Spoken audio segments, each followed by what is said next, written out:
this season. It's Notre Dame. Thank you. I don't know how we top game one, but we're going to try. For the 20th time this decade and the third time this season, it's Notre Dame and Duke, a trip to the semifinals of the NCAA lacrosse tournament on the line here in Hempstead, New York. Earlier today, Virginia closed out Maryland with a 6-0 run, an overtime win for UVA with more than a tinge of controversy. But the Cavaliers heading to championship weekend for the first time since 2011. Manish Raff, Quint Kesnick, Paul Carcaterra down in the field. So glad you're staying with us this afternoon. It's interesting with Notre Dame and Duke. This rivalry's pivoted on its axis for so long. It was Notre Dame's defense, Duke's offense. It's the other way around now. Yes, a little different version in the fact that Duke can play great defense, and all of a sudden Notre Dame has all these offensive weapons. Either way you cut it, though, these programs, to me, represent first class, grade A in terms of their athletes, their coaches, the support. They stand for all the best, all the good stuff in college lacrosse. As you heard the guys talk about, Ryder Garnsey back for Notre Dame, but it's another weapon. But Brian Costabile runs the show. Well, I tell you, this midfielder out of Baltimore is based on power, speed, and a lethal outside shot. He's a strong right-handed player, and he knows no range. I mean, I've seen him rip the net from 16, 17, or 18. And what that does is draws defenders out to play him. He's always working so hard to get to his right hand. The roll back. He'll dodge underneath at times and then set it up coming back. Again, out to play. Speed.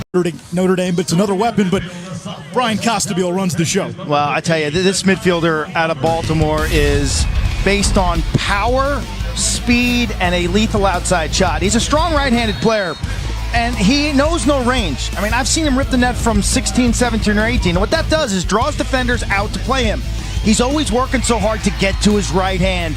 The roll back. He'll dodge underneath at times and then set it up coming back.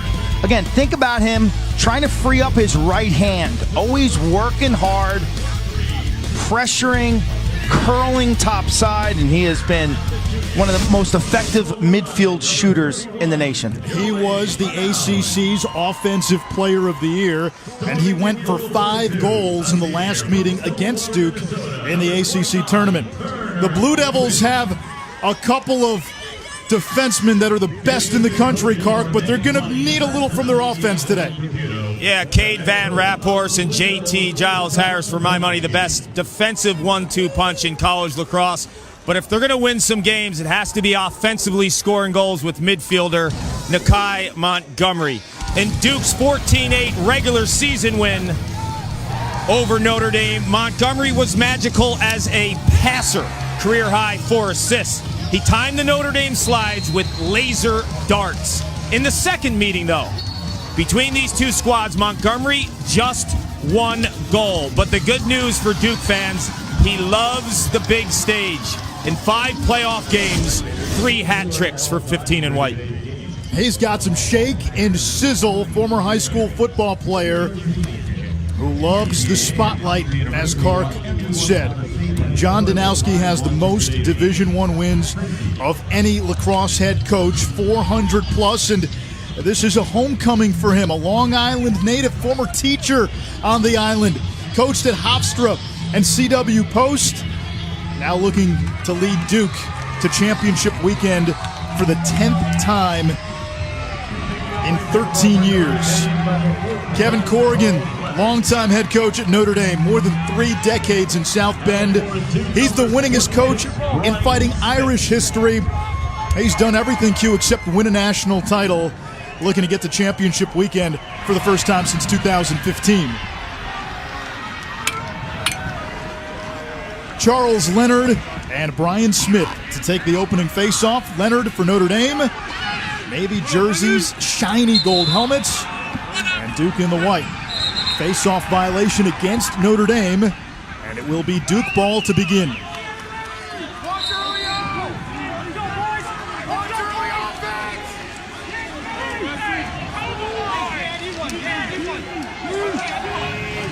Third meeting of the season. Duke won easily in the regular season. Notre Dame got payback in the ACC tournament. And now they meet here in the quarterfinals in Hempstead, New York, on the campus of Hofstra. Kevin Quigley down the alley. Plays it to Joey Manown, scoreless in 2 games against the Irish. Over to Nakai Montgomery, who's got the short stick matchup. Montgomery with a rocket! And that one off to the side of the net, retrieved by Matt Schmidt, who was sensational in the ACC tournament win for Notre Dame. Here comes Timmy Phillips. Plays it to the wing, and this one is off the mark. It was deflected. Brian Willits with the shot.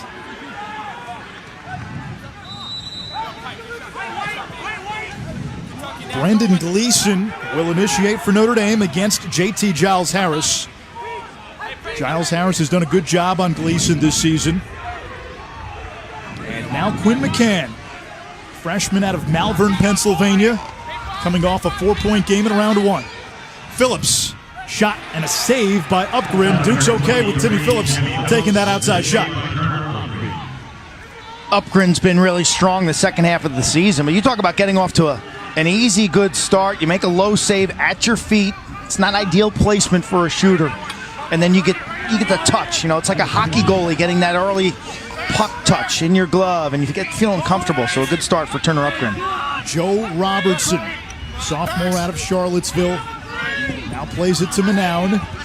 Robertson's the team's leading scorer. Manown against Hugh Krantz. Notre Dame so disciplined on defense. We watched them practice yesterday. Constant chatter. Always talking and communicating. Like a bunch of robots under the tutelage of Jerry Byrne. Okay, big question marks for Duke. Regardless of which midfield's on there, who can initiate, who can penetrate? And then, Clark, what type of behind-the-goal presence, what type of attack presence can they generate? That's been the big question, why they moved Brad Smith in the beginning of the season, and the answer really is still up in the air. I mean, you have some guys like Manown and Robertson who could score, but the X presence. Shot clock at 5. Duke's got to go quickly. Sneaking inside, and there is Joey Manown. He was Joey Bagels in the 2 meetings against Notre Dame prior, but he gets the Blue Devils on the board first. Well, there's your X presence, Kark. Yeah, you're not kidding me. Manown answers the bell. And to be quite honest, guys, we've seen flashes from this kid, just not crazy consistency. 31 in white. That jersey was donned by the great Jordan Wolfe, who won 2 national titles back-to-back in 13 and 14. Kind of looked like Wolfe there, Quint. Yeah, the 5'7" junior. Had the game winner against Denver early this season, some heroics. His brother, Matt, big goal in the Army-Navy game as the cadets. So Joey, it wouldn't surprise me if Joey would step it up today. He's always been the known quantity, the known quantity. This is what happens when you get into game 2 and you've had too much coffee. I think that was at 10 a.m. today when we were dealing with him in the press box, no? He and Ty Zanders going back and forth. Got heated. Guy Zanders. Just glad we made it here safe.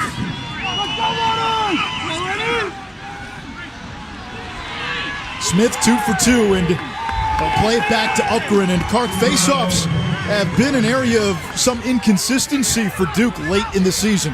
They've had to make some adjustments and use new players, but not for Notre Dame. I mean, you look at Charlie Leonard. I mean, he's maybe the most consistent guy for Kevin Corrigan at that spot in the last 10 years. I mean, Notre Dame, time and time again, was handicapped and had to find ways to get possessions in other ways. But this year with Leonard, it's almost 60%. Here comes Brad Smith. He began the season as an attackman, moved back to midfield, where he was a first-team All-American a year ago, 27 in white. Little rocker step from Quigley. Hands free, that hits the crossbar, and that is ruled no goal. This Notre Dame defense, Anish, you pointed out, they resemble Virginia basketball's pack line defense. Okay, they pack it in, they defend the paint. They don't care about matchups. Quigley with a bouncer. It's not a personnel-driven defense. It's 6 gears, everybody doing their job, everybody working as an orchestra. Yeah, you'll see sometimes, and you'll say, why does Brad Smith have a short stick or Nakai? Listen, that's just the flow of the defense. They'll help, they'll recover, they'll slide. Here comes Montgomery against Krantz. Over to Smith. Right hand rocket. Bang! Those two, 15 and 27, they were part of the winning formula when Duke beat Notre Dame. They were quieted when Notre Dame beat Duke. Watch this little subtle two-man game. At the top of the box, you'll see 27 set the pick, and then peel, catch, and rip. Similar to basketball, Kark. Wow. Smith has been a lethal outside shooter with both left and right hands the last 3 years. You take a look at Brad Smith, first team All-American a season ago. But for me, it's been about his health. He had that foot injury earlier in the season, and did he ever fully recover? But if they can get a two-man game going, and make no mistake about it, we talk about the picks or the lack of even concerned switching on Notre Dame's behalf. Inside, today he's stretching the defense outside with the cannon of a shot, uses the Notre Dame defender as a screen. And look at the placement on that righty goalie, Quint. Unknowns. It's Lowry. It's Carpenter with an assist. All Blue Devils in this opening stanza.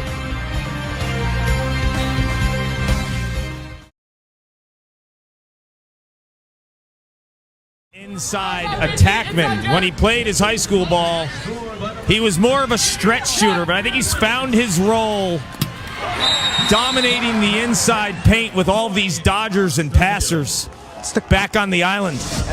Goal line extended. I think he adds, look at the one-handed twist back to his left. Time to go on a shorty. I think this is a big deal for him in the lineup, too, because Gleason, 6 Dodgers.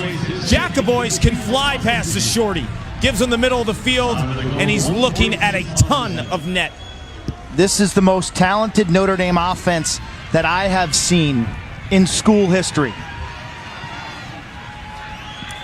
And the injection of... This is the mecca of Long Island lacrosse. And when Long Islanders come back as NCAA playoff players, a guy like Brian Willits, who played at Smithtown East, you gotta feel he's gonna play the best game of his career.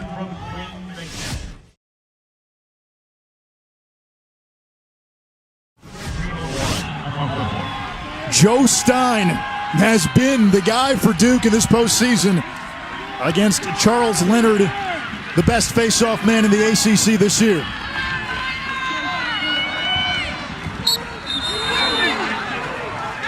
A flag is down, and that is the third face-off violation this half on Duke. So Notre Dame will go man up for 30 seconds. 30-second penalty on Duke. This game's like a screenplay. It's a roller coaster ride.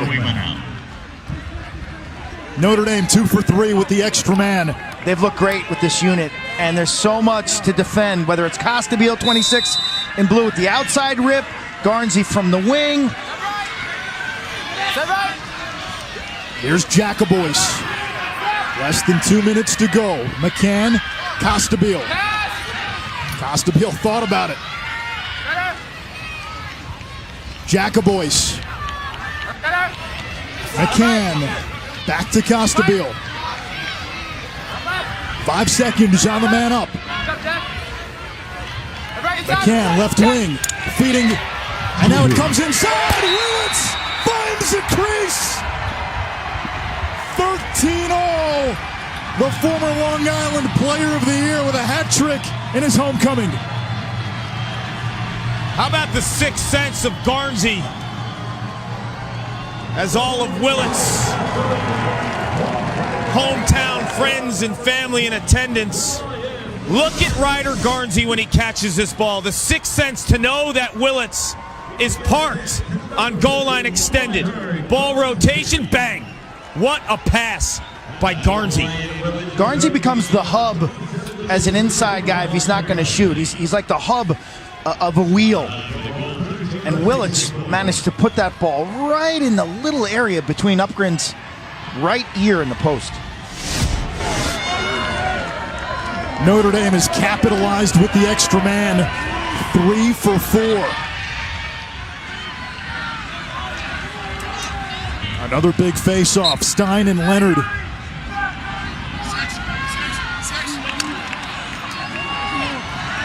Shantz with the loose ball. And Notre Dame can hold. In fact, they can hold for one final shot. Kevin Corrigan calls a timeout. The Irish with the ball. And a chance to...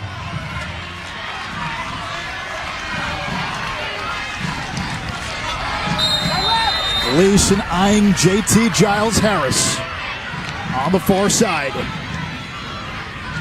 Now Costabile.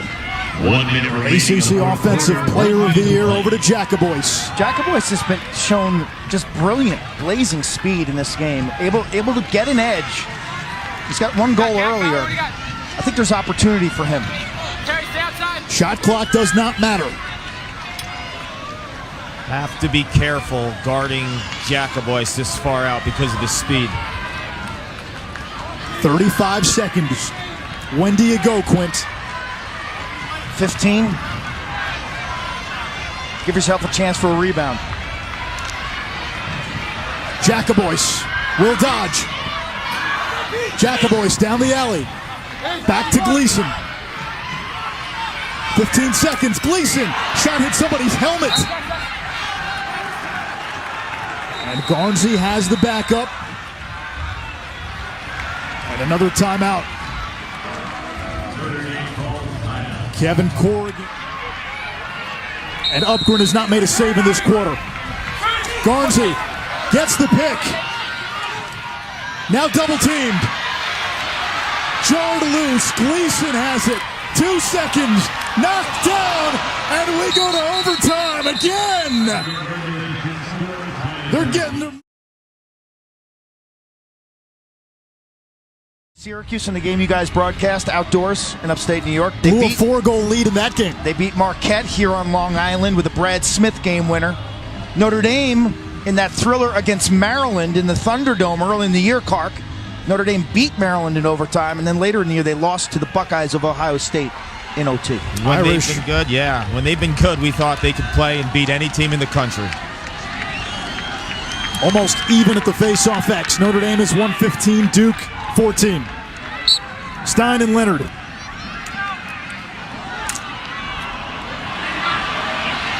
Van Raaphorst vacuums for Duke. And a timeout by John Dick. Blue Devils have been a championship weekend mainstay for almost 15 years. 9 of the last 12 seasons have seen Duke reach at least the semifinals, and 3 times in that span, their season ended with a dog pile. Matt Danowski diagramming a play in that Blue Devil offensive huddle, the son of head coach John.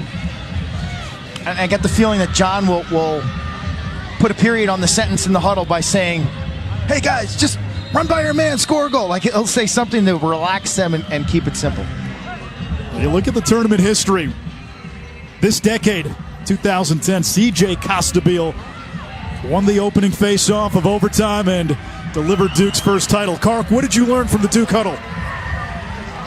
What I learned is Matt Danowski had a lot of stuff going on with the dry erase board, and Coach Danowski actually didn't say much at all. But look for 2 sets of 2-man games going on here. One's going to be with Brad Smith, who will start with the ball, the senior first-team All-American from a season ago, with Quigley, and then Nakai Montgomery and Joe Robertson on the other side. So there's 2 sets of 2-man games. It'll be Quigley up top. McCann out to meet him. Quigley stumbles, recovers. Coming down the alley, McCann checks it away. Quigley recovers. Now Montgomery against the shorty.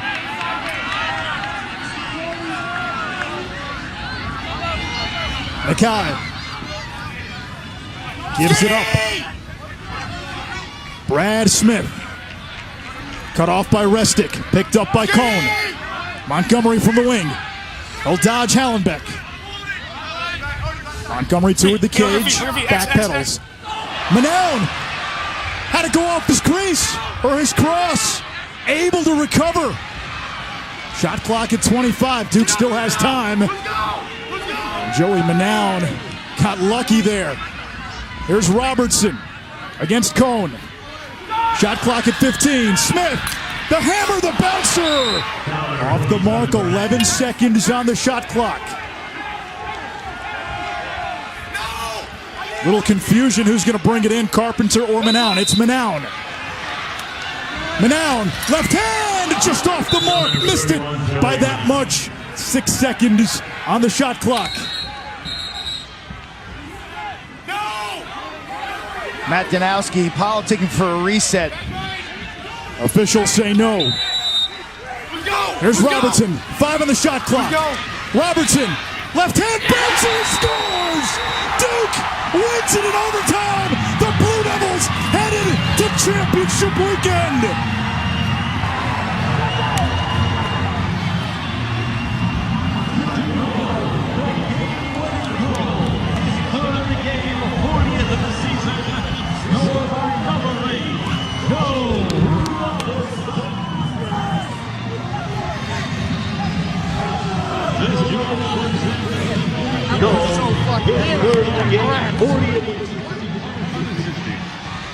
Two games here in Hampstead and 2 absolutely thrilling finishes. Joe Robertson, the sophomore from Charlottesville, with the shot clock running down. It wasn't the hardest of shots. Frankly, it's a save that Matt Schmidt knows he's got to make. Any shot in overtime on goal is a good shot. They talk about that in hockey all the time. Put the puck on the net. Robertson put this ball on the goal. Duke heading back to the semifinals. A familiar spot for John Danowski, who's with Kark.